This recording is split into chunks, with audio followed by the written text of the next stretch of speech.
जिस वक्त गाजा की गली गली में इजराइल के बम गिर रहे हैं,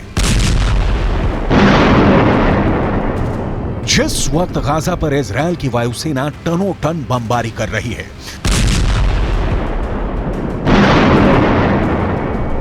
तब यहां के एक अस्पताल के बाहर जमाल अल दुर्रा अपने 2 भाइयों की मौत के बाद उसकी आत्मा की शांति के लिए दुआ कर रहे हैं।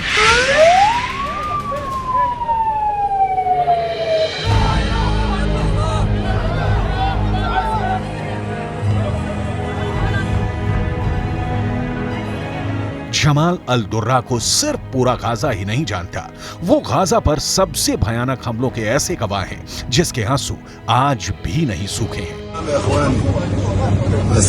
23 वर्ष पहले इस शख्स का एक और वीडियो पूरी दुनिया में हेडलाइन बन गया था। एक तरफ जमाल अल दुर्रा अपने 2 भाइयों की मैयत के पास बैठे हैं, तो दूसरी तरफ वर्ष 2000 में वो अपने बच्चों को इजराइल की गोलीबारी से बचाने की कोशिश करते रहे।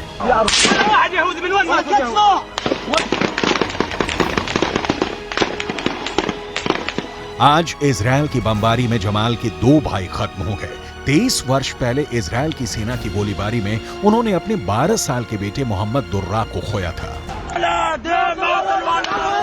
तब गाजा पर इजराइल की सेना का कब्जा था। दक्षिण गाजा की सलादीन रोड पर गोलीबारी के बीच वो बेटे के साथ फंस गए थे। जमाल एक दीवार के किनारे आड़ लेते हुए इजराइल की सेना को फायरिंग करने से रोकते रहे। उनका बेटा उनसे सटा हुआ था और फिर गोली उनके बेटे को आकर लगती है। वो फौरन दम तोड़ देता है। जमाल अल दुर्रा जिंदा थे, लेकिन अपने सामने बेटे को आखिरी सांसें लेते देखकर वो भी अंदर से खत्म हो चुके थे। आज इजराइल की बमबारी के बीच जमाल ने अपने 2 भाइयों को खो दिया है।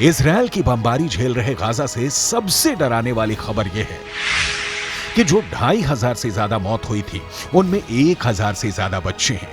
इन हमलों में मरने वाले बच्चों की तादाद 1000 पार कर चुकी है। इसमें करीब 400 बच्चे ऐसे हैं जिनकी उम्र 3 साल से भी कम थी। इतने जनाजे एक साथ उठाने वाला गाजा आगे क्या करेगा? वैसे सवाल तो ये है कि इजराइल आगे क्या करेगा, क्योंकि फिलिस्तीन के स्वास्थ्य मंत्रालय की रिपोर्ट है कि हर 5 सेकंड में एक जान जा रही है। इजराइल की बमबारी बहुत भयानक है। इजराइल का बम कहां गिर रहा है?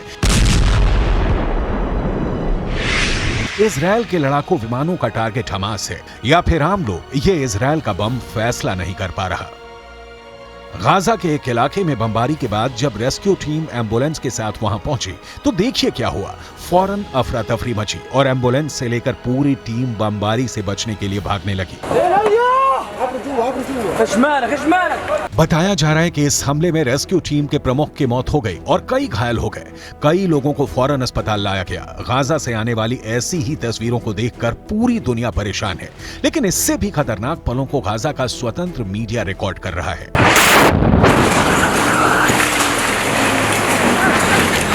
गाजा के एक अस्पताल में दिन रात काम कर इस डॉक्टर को पता चला कि उसके घर पर बम गिरा है और फिर कई लोग अस्पताल लाए गए हैं। वो उनके पास फौरन पहुंचा, दिलासा दिया कि सब कुछ ठीक हो जाएगा। इसके बाद ये डॉक्टर दूसरे कमरे में जाता है तो वहां अपने बेटे की लाश देखकर उसके होश उड़ जाते हैं।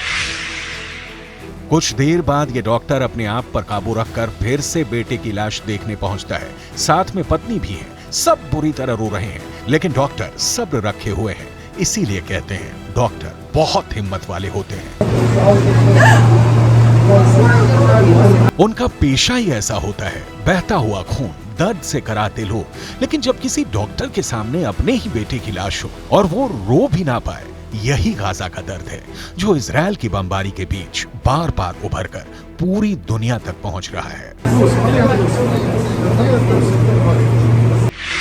इस वक्त गाजा में 8 से ज्यादा डॉक्टर इजराइल की बमबारी में मारे जा चुके हैं, क्योंकि इजराइल का बम हर तरफ बरस रहा है।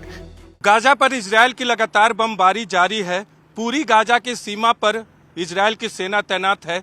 माहौल बहुत तनावपूर्ण है क्योंकि 2005 के बाद पहली बार इजराइल गाजा में घुसने की तैयारी में है, लेकिन अब तक जो हमले किए गए हैं वो एयर स्ट्राइक और कुछ दूरी से तोप के जरिए ही किए गए हैं और अभी इंतजार है घुसने का इजराइल को गाजा के अंदर। टारगेट सिविलियन है या हमास, इसका फर्क कर पाना उसके लिए मुश्किल हो गया है।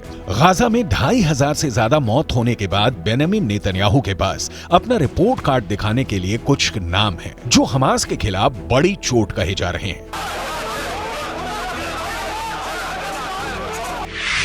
इजरायल का खूनी छापा अब बड़े बड़े दावे कर रहा है। नेतन्याहू के खूनी छापे में हमास के कई कमांडर मारे जाने का दावा किया गया है। 7 अक्टूबर के बाद से इजरायल गाजा पर लगातार बमबारी कर रहा है। हजारों टन गोला बारूद से गाजा को समतल किया जा रहा है और अब हमास के जिन कमांडर को खत्म करने का दावा किया गया है उनमें हमास के नुखबा ग्रुप का कमांडर अली कादी है। इसमें हमास के नुखबा ग्रुप का एक और कमांडर बिलाल अल कादरा है। इसमें दक्षिण गाजा का मिलिट्री कमांडर मुएताज ईद है। इसमें हमास के अंतर्राष्ट्रीय संबंधों वाले विभाग का प्रमुख जकारिया अबू मामर है। इसमें हमास के वित्त विभाग का चीफ जुआद अबू शमाला है।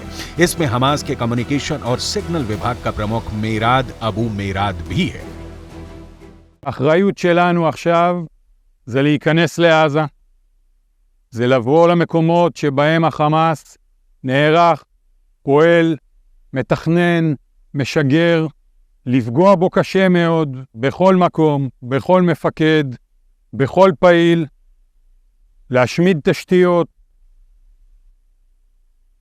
במילה אחת, לנצח. गाजा में हमास के कई कमांडर मारे गए हैं, लेकिन हमास की असली लीडरशिप तो कतर में बैठी है। ऐसे में गाजा में हो रहे बड़े बड़े हमलों से हमास को पूरी तरह खत्म करने का इजरायल का मिशन क्या पूरा हो पाएगा? ये ऐसे सवाल हैं जिसका जवाब इजरायल की जनता भी जानना चाहती है और अमेरिका के विदेश मंत्री एंटनी ब्लिंकन भी जानना चाहते हैं। ब्लिंकन 5 दिन में दूसरी बार इजरायल पहुंचे तो इससे गाजा इजरायल युद्ध की बढ़ती हुई रेंज और इसके एक बड़े युद्ध में तब्दील होने के खतरे को समझा जा सकता है।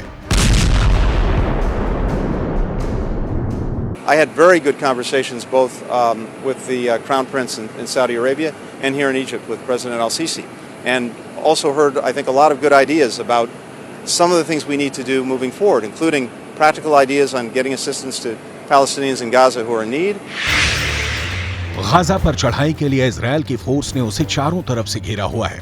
गाजा के बाहर इजरायल के टैंक गोले बारूद के साथ खड़े हुए हैं। कमांड सेंटर से जैसा ऑर्डर आया ये उसके हिसाब से आगे बढ़ेंगे, कोई कमी न रह जाए इसके लिए बैकअप फोर्स भी पहुंचाई जा रही है।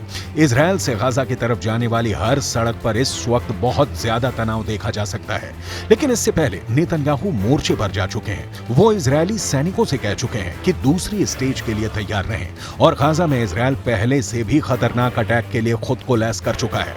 अब इजरायल के कमांडर इन चीफ जाकर बता रहे हैं कि हमास को किस तरह खत्म करना है, लेकिन दूसरा सच ये भी है कि गाजा में फुल स्केल ऑपरेशन वाला मिशन अब तक शुरू नहीं हुआ है।